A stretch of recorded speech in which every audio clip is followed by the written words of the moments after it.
Salut à tous, vous regardez Brick & Geek, et vous avez bien raison.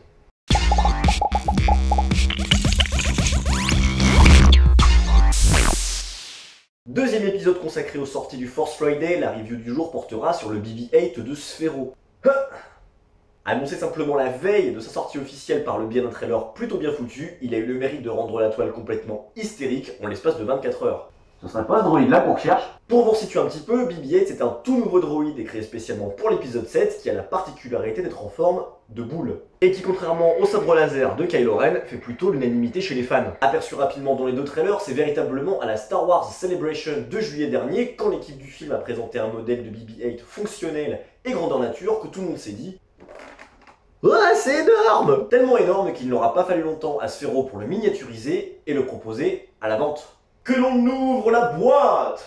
On commence comme d'habitude par un petit coup d'œil sur la boîte, et là, ils ont vraiment mis le paquet, la boîte est magnifique. Tout autour, évidemment, la liste des caractéristiques et fonctionnalités de BB-8, sans oublier maintenant l'obligatoire mention Disney, mais c'est définitivement à l'intérieur que ça se passe.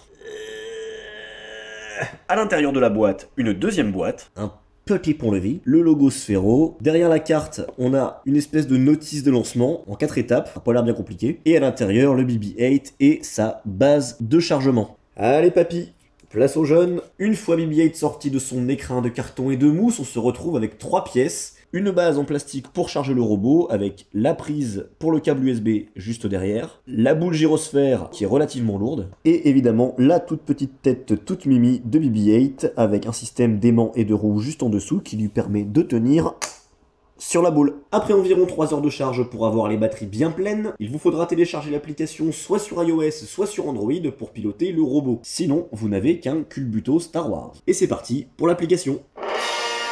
Il faut garder quelques secondes le robot à côté du moniteur histoire que la Bluetooth le reconnaisse. Une fois le robot reconnu, vous arrivez sur un menu principal avec différentes options. Le mode navigation pour piloter le robot. Vous pouvez le faire s'orienter dans n'importe quelle direction et évidemment le piloter.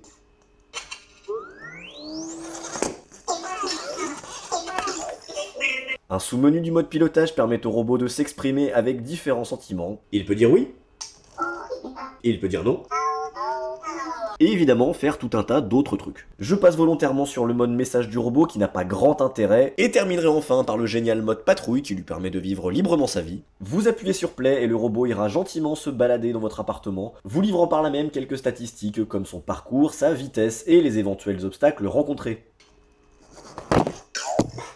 La finition du droïde en tant que tel est vraiment sympa, le plastique est très épais et il ne se raye pas quand vous roulez dans des trucs un petit peu crades. Par contre, ne vous y trompez pas, tous les petits bruits que vous avez entendus, ça vient de la tablette. Il n'y a aucune enceinte ni aucune caméra sur le droïde. J'ai beaucoup lu sur les tests d'internet que les deux petites antennes étaient le point faible du BB-8, chose avec laquelle je ne suis absolument pas d'accord étant donné que les antennes sont en plastique mou et à moins d'y aller vraiment comme un bourrin, ça ne risque rien. Là où par contre il faut faire attention, c'est que les deux roues en dessous de la tête ont tendance à rapidement s'encrasser, mais bon à la rigueur c'est pas grave, vous le nettoyez un petit peu de temps en temps et ça marche tout aussi bien. Au final, BB-8 est un petit concentré de technologie, fun et joli comme tout. Niveau disponibilité, il se fait très rare que ce soit en boutique ou sur internet. J'ai eu le mien chez Pickwick et comme pour le sabre laser, je crois que j'ai eu beaucoup de chance. Il faudra cependant compter 170 €, c'est là que ça fait mal. Est-ce que ça les vaut? Je pense pas, c'est parfaitement inutile, mais donc carrément indispensable. Sacré BB-8. Pour l'instant, l'application n'existe que sur iOS et sur Android, mais une version Windows est prévue et elle sortira en novembre. Et ça, vous ne le lirez nulle part sur internet, vu que c'est carrément un membre de l'équipe Sphero qui me l'a dit sur Facebook. Jen, si tu nous regardes. C'est déjà la fin de cette review, merci d'avoir regardé la vidéo. N'oubliez pas de vous abonner à la chaîne et de donner des croquettes à votre droïde. Encore désolé pour le son de mauvaise qualité, je filme tout avec un téléphone portable, mais j'y travaille. On se retrouve très vite pour une nouvelle vidéo, sur ce, portez-vous bien. Salut!